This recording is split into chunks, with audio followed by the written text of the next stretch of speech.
Benedetta, directed by Paul Verhoeven, is a historical drama inspired by real events and based on Judith C. Brown's book, Immodest Acts. Set in 17th century Italy during a time of intense religious devotion and social repression, the film explores faith, power, sexuality, and hypocrisy within the Catholic Church. At its center is Benedetta Carlini, a nun whose alleged mystical visions elevate her status, but also place her under dangerous scrutiny. The story begins with young Benedetta being brought to a convent by her parents, who believe she is chosen by God. From an early age, she displays unusual religious fervor and claims to experience visions of Jesus. These early moments establish the film's central question: is Benedetta truly divinely inspired, or is she consciously or unconsciously using faith as a means of survival and power? As Benedetta grows into adulthood, she becomes a dedicated and disciplined nun. Her intense devotion sets her apart from the others, and her claims of divine communication grow more dramatic. The convent's leadership, particularly Abbess Felicita, views Benedetta with skepticism, fearing both her influence and the instability such claims might bring. A turning point occurs when Bartolomea, a young woman fleeing abuse, arrives at the convent and becomes Benedetta's companion. Their relationship begins as one of protection and friendship, but gradually deepens into a secret romantic and sexual bond. This relationship becomes one of the film's most controversial elements, challenging the Church's strict doctrines on desire and sin. Benedetta's visions intensify, including violent and ecstatic encounters with Christ. These visions coincide with moments of physical illness and emotional vulnerability, blurring the line between spiritual experience and psychological distress. The film intentionally keeps the truth ambiguous, forcing viewers to question whether Benedetta's experiences are divine, fabricated, or shaped by repression. When a plague devastates the town, Benedetta claims to have visions predicting its end, which appear to come true. This cements her reputation as a holy figure among the townspeople and the church hierarchy. As fear spreads, people cling to miracles, and Benedetta's influence grows rapidly. Due to her rising fame, Benedetta is promoted within the convent and eventually replaces Abbess Felicita as its leader. This shift represents not only spiritual authority, but also political power.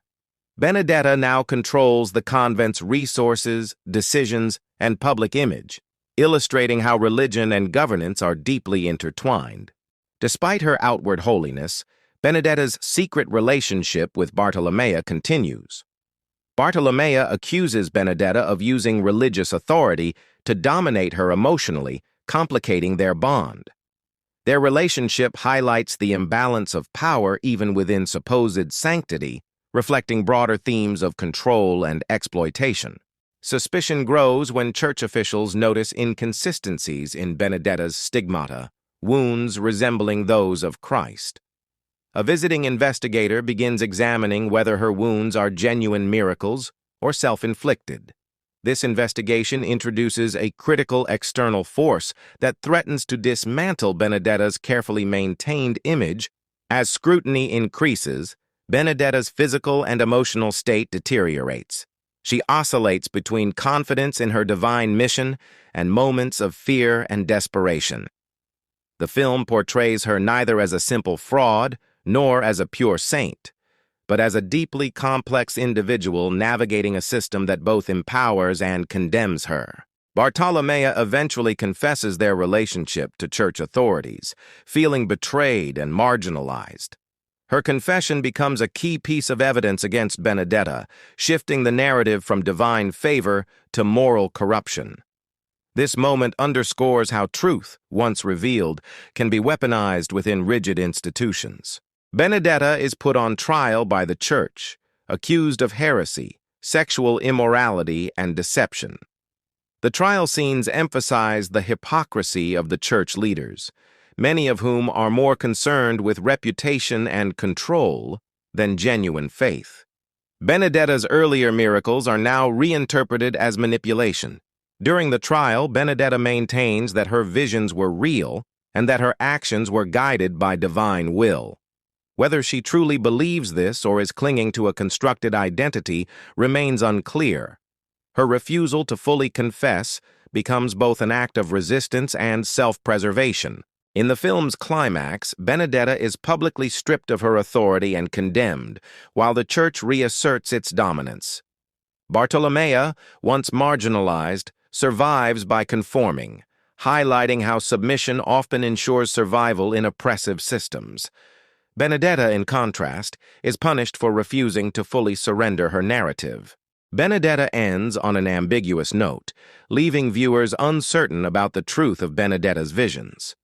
Paul Verhoeven uses her story to critique institutional religion, explore the intersection of faith and desire, and question who gets to define holiness. The film ultimately suggests that truth is less important to power structures than control, and that belief, whether genuine or fabricated, can be both a weapon and a refuge.